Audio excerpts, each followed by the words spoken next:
Other interesting political news, you have Vivek Ramaswamy, and I appreciate a couple of responses noted my lack of understanding of his pronunciation, even though I did read his book.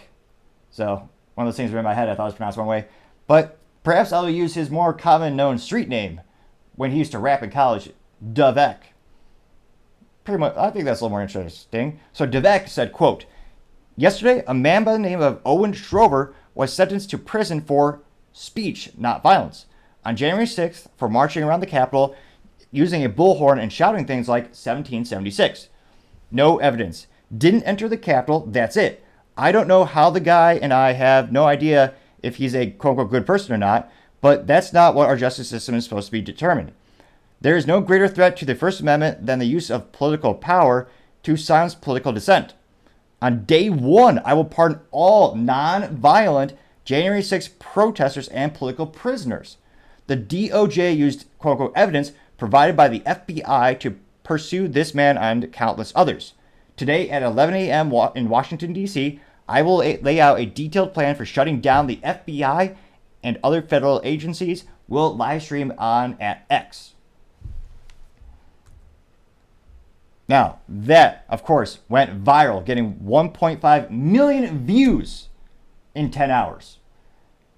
Now, I can't help but think he should probably subsequently be pretty concerned about his health, since the last time a president tried to shut down the FBI and the CIA, he visited Dallas, and it didn't end so well, interestingly enough. And actually, that president was also very anti-war, and then after the Dallas visit, the U.S. entered Vietnam. Coincidence? Or was that before? One of the things I need to brush up on my history, but needless to say, speaking out against certain things has not ended well for political folks. So, pretty brave for him to take that stand.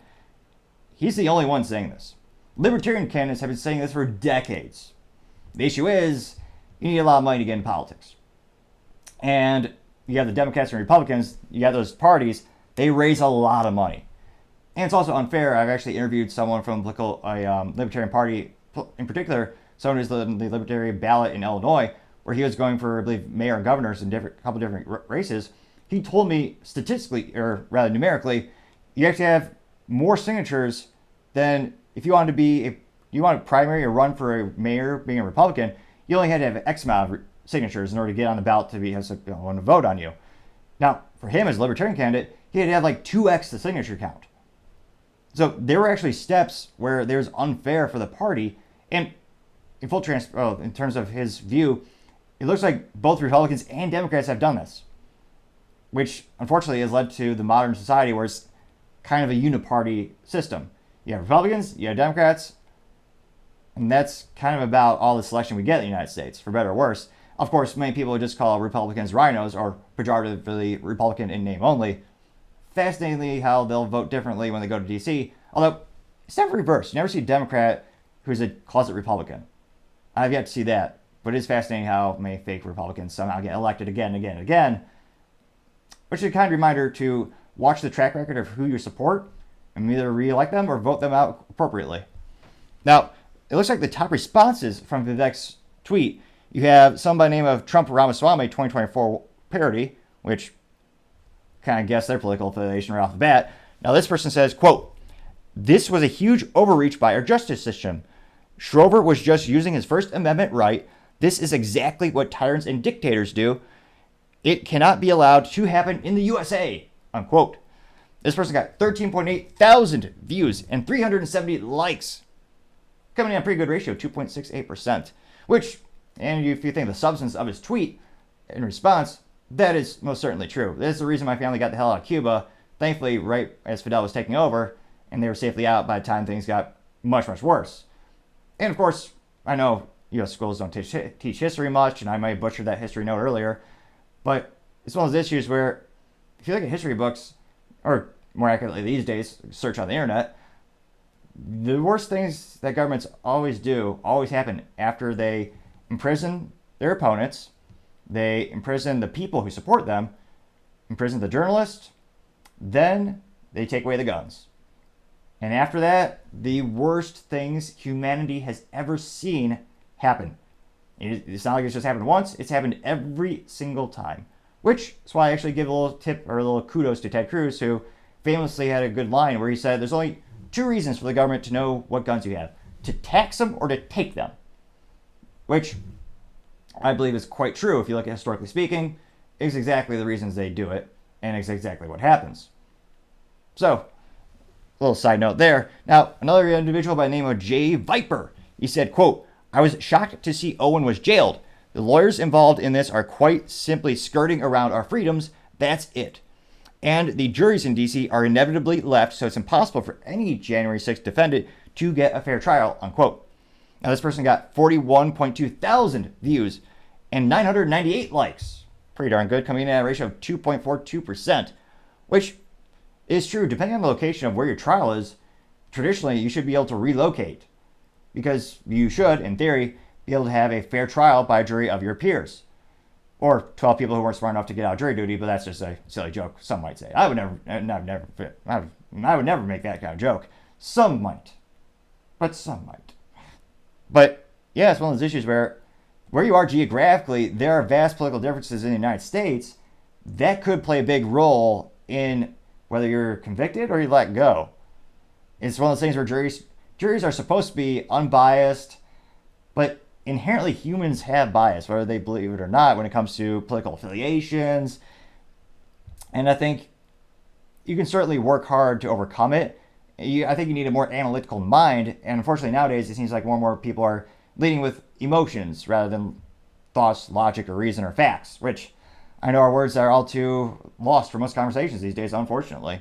Hopefully things will turn around, but time will tell.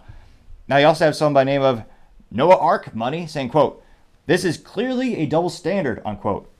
This person got 18.7 thousand views and 199 likes, which pretty good, coming in at a good old ratio of 1.06, which, again, he has a good point. There's a lot, I think there's more and more people politically in the middle, I believe, and then even more on the right, where probably partially because they're the ones that are being subjected to these things, where they're seeing the discrepancies where you're seeing two different people commit the same crime, but one person is put in jail for 17 years, another is put in for not even 17 days. They're actually bailed out. And interestingly enough, politicians were bailing people out. Famously, Kamala Harris set up a fund to bail people out of Minnesota during the riots. I mean, the Summer of Love. So, depending on your political affiliation, it doesn't certainly feel fair or look fair if you look at the facts.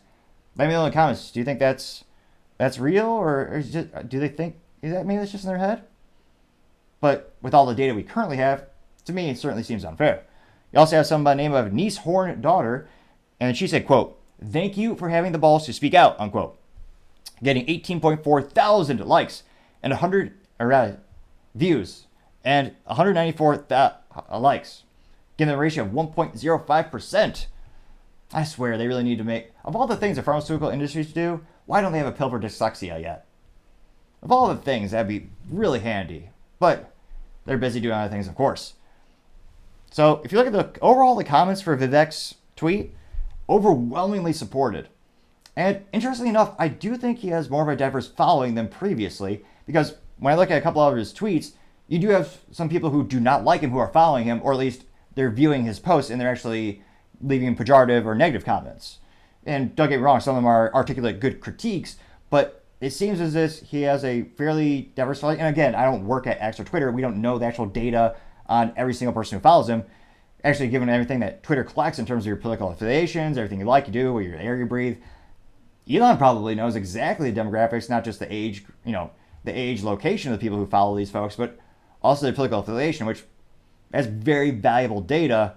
It'll be interesting to see what Twitter does with it as they, unfortunately, acquiesce to traditional tech companies where they don't value privacy. They just want all the data for all the profit, which some might say we just didn't buy Twitter Blue enough because it wasn't making enough money, or it wasn't making a profit, and he has investors. So that's just my little 3 cents on that situation. I think it'll help out in the polls a little bit. I think that message is resonating with a lot of folks. And of course, I do agree he's probably alienating a couple of folks who are maybe traditionally woke or leftist, depending on how you define the political areas. The folks who are very much, everything Trump did was evil. All these people should be jailed. And then you have me kind of, I would say more in the middle, depending on the topic we're going over. And I can't help but notice, the police opened the doors for the Capitol. They actually guided people through the building. And you had some people, like an old lady, just walking around the Capitol, and she wasn't violent at all, but they still prosecuted her. Like, so, and some people just didn't know.